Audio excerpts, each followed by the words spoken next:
Só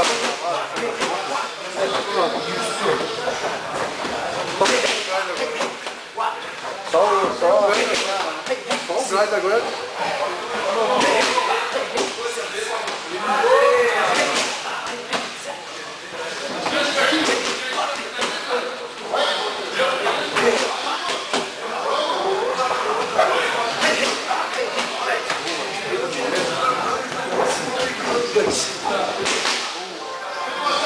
Fazer esquerda, direita, direita, esquerda.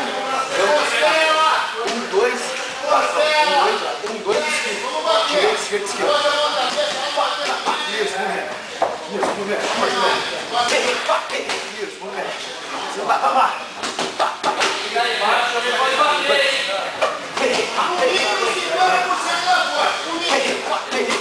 Isso.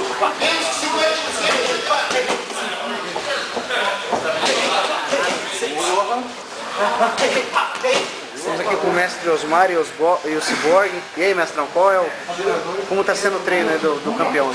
Bom, o campeão acho que é o mais importante do lutador, ainda mais como o Cyborg. É uma pessoa muito experiente,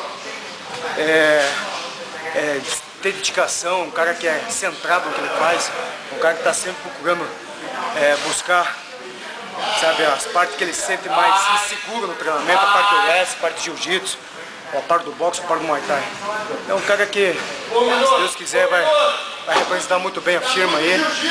Acho que, pô, ele tá de parabéns. Se ele continuar assim, vai continuar sempre trazendo grandes conquistas, não só para ele, como para a empresa.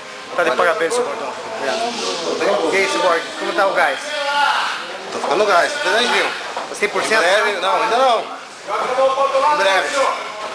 Vamos, viu?